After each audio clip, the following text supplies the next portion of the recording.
விஜய் அவர்கள் மீது செருப்பு வீசப்பட்டது. விஜய் ரசிகர்கள் யாராவது வீசுவாங்களா விஜய் மேல செருப்பு? இல்லை விஜயோட பாதுகாவலர்கள் வீசுவாங்களா? பத்திரிகையாளர்கள் வீசுவாங்களா? அதிமுகவினர் வீசுவாங்களா? யார் வீசுவா? திமுக தான். ஏன் அது ஏற்பாடு செய்யப்பட்டது? என் ஊர்ல கட்சி ஆரம்பிச்சு 1.5 வருஷம் ஆன ஒரு கட்சி எப்படியும் வந்த விஜய் செந்தில் பாலாஜியை பத்தி கரூர்ல பேசாம போக முடியாது. என்னை பத்தி நீ பேசிட்டு நீ பாட்டுக்கு போயிடுவ, நான் அதை வேடிக்கை பார்த்துட்டு உட்காந்துருக்கணுமா? நேற்று அந்த துயர சம்பவம் ஸ்டாம்பீடு நடக்கல. இதே டயத்துக்கு தான் உங்களை வர வச்சிருப்பேன் ஞாயிற்றுக்கிழமை. என்ன பேசிட்டு இருந்திருப்போம்? இப்போ திரு விஜய் அவர்கள் 10 ரூபாய் பாலாஜின்னு பாடினது தான் சரி இன்னைக்கு ஃபுல்லா ட்ரெண்ட் ஆயிருக்கும். எல்லா மீடியாலையும் எது வந்திருக்கும்? 10 ரூபா தான். இன்னைக்கு தலைப்புச் செய்தியில் எது வந்திருக்கும்?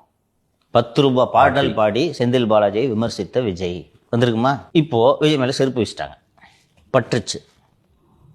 இப்ப விஜய் பாட்டு பாடினதோடு சேர்த்து விஜய் மீது செருப்பு வீச்சு என்பதையும் நாம் பேசியிருப்போமா இல்லையா? விஜய் கூட்டத்தில் ஆம்புலன்ஸ் வருது, பசங்க கோவத்தில் திறந்து பார்த்துட்டு ஏடிமி மாதிரி 2 சாத்து சாத்துறாங்க. ஆம்புலன்ஸ் டிரைவர், டேய் எங்கடா வந்த பேசண்ட் இல்லை உள்ளன்ட்டு 2 சாத்து சாத்துறாங்க. எது பேசப்பட்டிருக்கோம்? அதை அடிச்சது. ஓகேவா? கூட்டத்துக்குள்ள சிக்கலை ஏற்படுத்தி தடியடி நடத்த வைக்க வேண்டும்.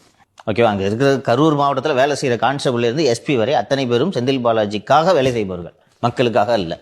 அப்போது அங்கே லேசாக ஏதாவது ஒரு பிரச்சனை ஆச்சுன்னா தடியடி நடத்தினால் விஜய் 10 ரூபா என்று பாட்டு பாடியதற்கு நிகராக அந்த சம்பவங்கள் பேசப்பட்டிருக்கும். அந்த தடியடி மட்டும் செய்தியாகியிருந்தா அங்கே பெண்ணுகிட்ட தவறாக நடந்துக்கிட்டாங்க, சங்கிலியை பறிச்சாங்க, இதனால் காவல்துறை வேறு வழி இல்லாமல் தடியடி நடத்த வேண்டியதாயிற்று, அது செய்தியாக இருக்குமா?